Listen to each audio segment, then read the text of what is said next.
Hey, awesome. So I have River on the line here, and your name is going through a change, correct? Yeah, I'm changing my name right now from Ghost Piss to something. I don't know quite what yet, but Okay. I've been playing around with some new names Yeah. for my band. What have you been considering? Well, I've been considering the name Lilith right now, but Cool. instead of eyes, there are ones, which Yeah. is kind of dorky. But Yeah. I've seen that lately. I don't know if, how much you pay attention to like about music and stuff, but 6ix9ine does that. The guy Black does that. So it's actually pretty tangible. I actually saw Lilith, and I thought it was Lilith. I'm glad you clarified it was. yeah. What? Yeah, that's what I'm leaning towards because the backstory to Lilith and like astrology and folklore means a lot to me, I guess. Oh, Like was uh Lilith supposed yeah. to other women like with like Eve or something like that back in the day? That's Yeah. okay, Yeah. cool. She like didn't want to be whatever from the bottom or something, and the guy was like, no, or something like that. Yeah. I had a class back in the day. We learned a little bit about that. That's cool. Cool. Oh So you're yeah, so you know. I Yeah, got that's a little bit of knowledge. I got a little bit. Cool. That's exactly the point. Just like this idea of like this like dark feminine sexual like force kind of Hmm. this dichotomy between like a good woman and a bad woman and like Right. um I also just kind of picture like Lilith getting kicked out of Eve without being able to like speak her side of things or like say goodbye to Yeah. Adam, and so like I picture her just kind of damned to like some corner of the universe where she's like writing songs and like dealing with her like emotional trauma through like music. I don't know. So that's kind of how No, I that's feel. cool. All right, Yeah. cool. Is it resentful or is it like more sad? Is it like "fuck you, Adam and Eve," or is it like "oh, I wish I Adam and Eve mean, would work it out"? I don't know. I guess it's kind of both sometimes. I mean, sometimes when you get hurt, you feel resentful, Yeah, and you don't really know how to find an outlet for those emotions. And so, before I do write a lot of songs about relationships, mhm. and I think a lot of them are a little resentful right now Sure. because I mean, I did, and I know that's going to change, but Yeah, like one day I'll write a love song when I'm in love, but I just like haven't been in yeah. love in so long, and like or like every time I fall in love, it's like with some giant asshole who like like I think that's treats how me the like world works. Yeah, yeah. yeah. That's what usually happens. Yeah, and so it's like I sometimes I feel like I get a lot of flack for writing most of my music about like something as silly as boys, but I'm like, no, these are complex emotions. Yeah. I am sorting through my psyche right now and like, you know, You're trying to figure uh things out. yeah. So, So is um everything you write based on personal experiences, or are you kind oh of like yeah. just creative, like imagination and stuff? Or I want one day to be a little bit more imaginative, but right now it's like it's pretty much all personal experience because it feels so nice to just like let go? yeah, just connect with people on such like a literal way, like Cool.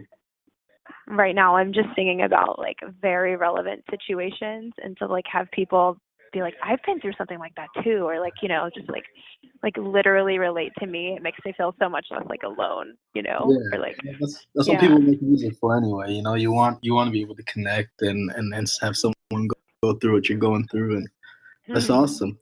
Hey, quick Yeah. question. So, what was the Ghost Piss name? What was the backstory Oh behind that? God. Okay, are you ready for a story? Thanks. Good. Okay, so I'm from the South, and in the South, Cracker Barrel is a big thing. Okay. Yeah, I've been Um, there. you've been to a Cracker Barrel with the porch and the rocking chairs and the checkers, and so Yeah. one time, me and my friend, we were gonna go to Cracker Barrel because he had a gift certificate, and so he, one of his friends was like, "I heard someone died in that Cracker Barrel," you know, and I was like, what? Like, how do you die in a Cracker Barrel? Like, it's got to be the most sterile place. Like, and so I was like, I'm going to find out more about this. Like, I need to know. And so we went to the Cracker Barrel, and I asked the waiter, do you know if anyone's died in here? And he thought that I was a psychic. Like, he thought that I was a medium, and I was like feeling a spirit in the Cracker Barrel. And so, yeah, I just kind of like pretended to be psychic, and I was like, yeah, I feel a ghost, and like, I feel an energy in here. And so the waiter went and got the manager, and the manager came out and like, yeah, like was like, oh my God, like you have such a gift, like, yeah, you know, and basically told me this story about this guy who like choked on a bowl of grits and like went to the bathroom and like died in there while taking a piss. Like he was like choking, and he died.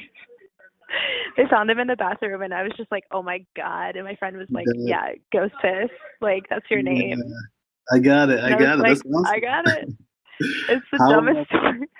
Yeah, no, that's an awesome story actually. That's a really cool way to get the name. It was tagged, it was found. But you're not happy with them assuming anymore. You're not. Well, you know, it's not that I'm not happy with the name Ghostbus. I think it's just like it does hold me back a lot. Sure. You know, when I started, what'd you say? I was just saying I had an interview with someone else actually who he commented that when he was younger, he was a rap artist, and he said when he was younger he had a name that was kind of immature. I'm not saying your name was immature. And specifically his was, and he realized that when he had to get move forward, people wanted to hear from the actual when he was saying more mature stuff, he couldn't go by the name something, you know, or little whatever. You know, lots of people do these days, but his content was a bit more than kind of a little something. You know, I feel like Lil Wayne is one of the only people who can have like decent mature content with that type of I mean, it's kind of like that too. Like it's like basically like when I started this music project, it was kind of a joke. Like it was kind of like I didn't think that it would ever become like a serious part of my life, just because like I had so much trouble honoring a part of myself that could create. Like I felt like that was someone else's job, you know? Like someone else is the musician, and like and so I kind of had to put up like this funny, like ridiculous name to sort of create like a screen between me and like if that makes sense, like it's sort of a self-deprecating thing. It's like an ego thing. You don't want people to make fun of you, so it's like, I'm just messing around.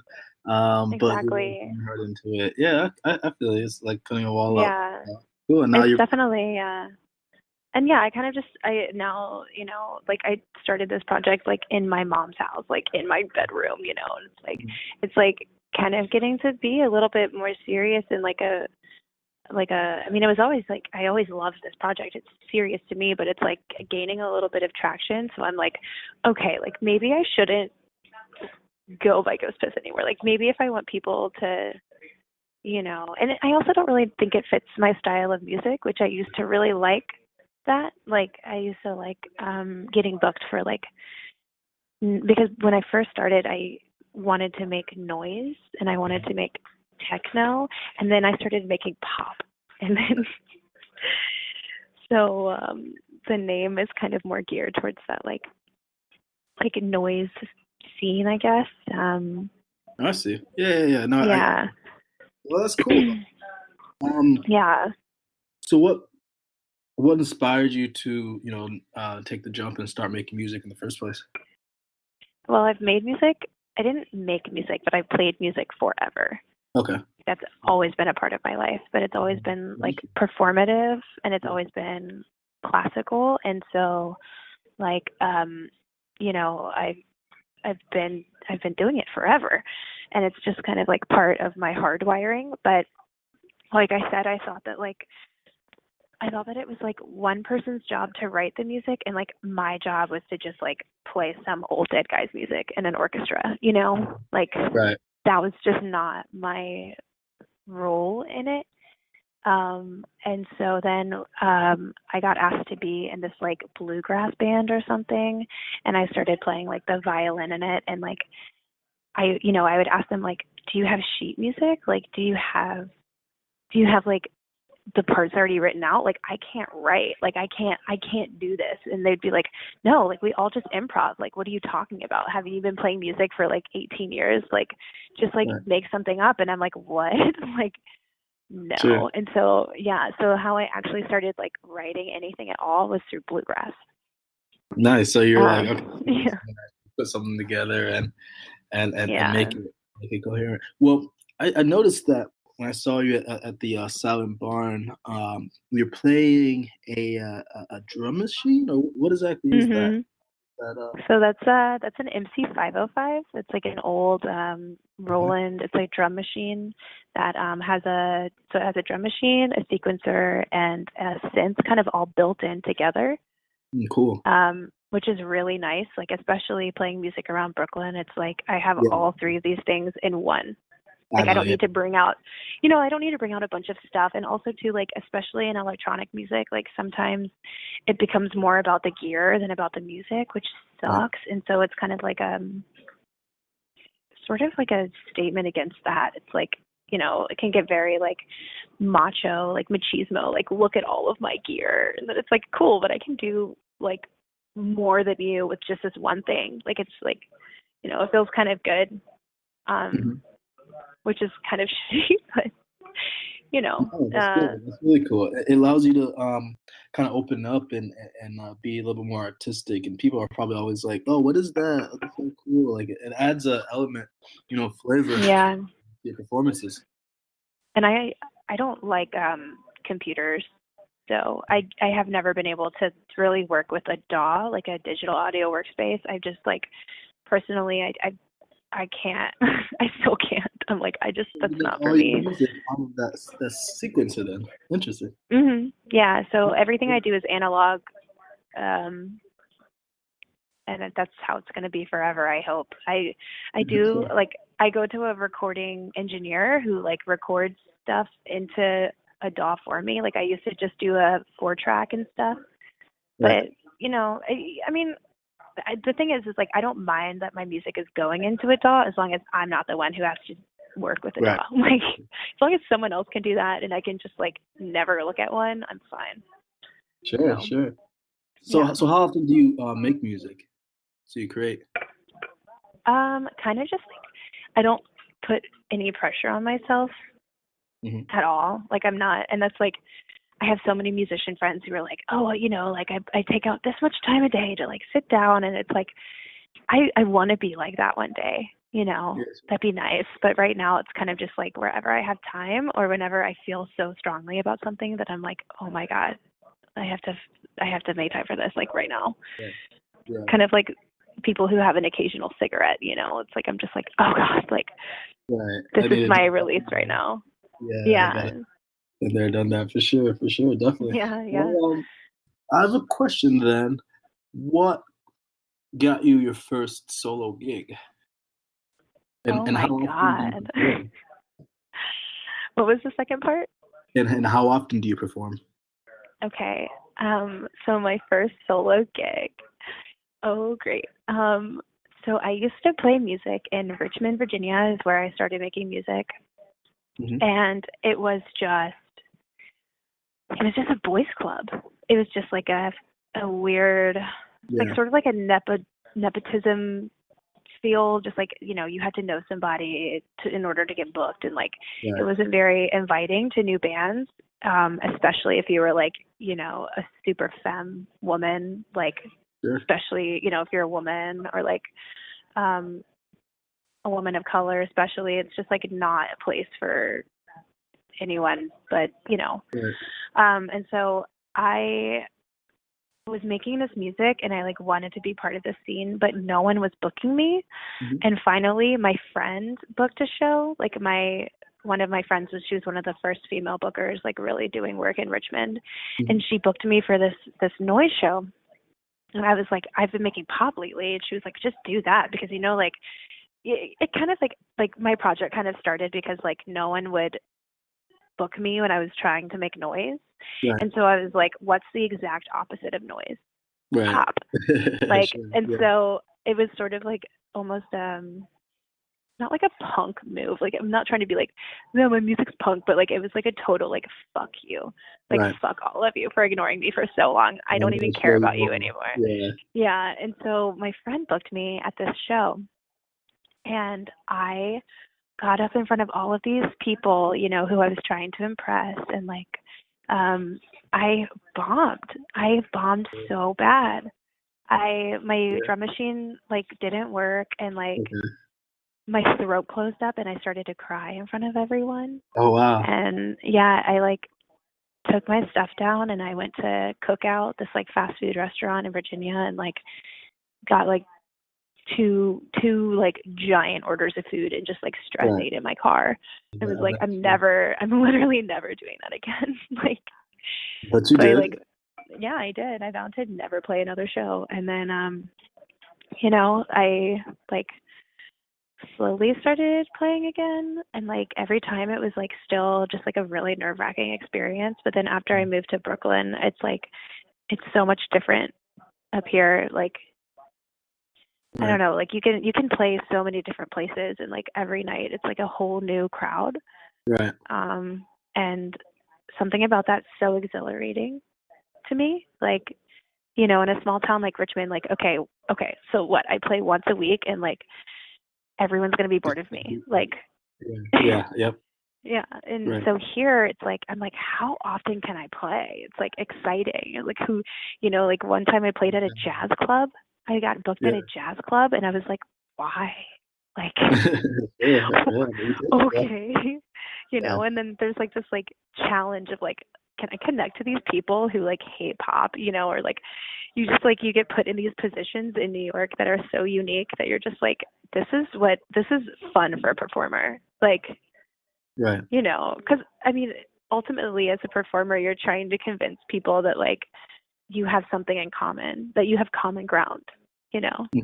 And in New York, it's like there's just so many different types of people who love so many different types of music. And in Richmond, it's like I've known you since kindergarten, and you're gonna like you're You gonna better like like my shit it. no matter what. Yeah, it's like Right. you're my friend. Or So they're gonna hate on it just because they've known you yeah, for so long. They don't understand how talented you really are.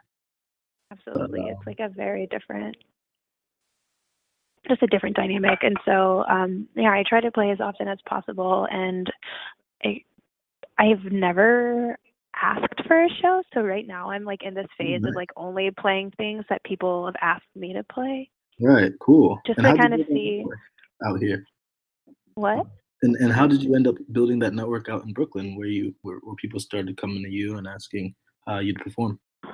Um, I have a friend who booked me a show at the Glove, Hmm. and it just went better than I thought it was going to go. And Right. then I had another friend I had a friend who booked me for a performance art show, Okay. Cool. and I showed up to the show just thinking it was a normal show, you know? And then there's like a man rubbing his naked body with butter, and like a woman like Yeah. ripping books apart with her feet, and I'm just like, what the fuck? Like, Yeah. this Yeah. must That's this must have been a mistake, you know? yeah.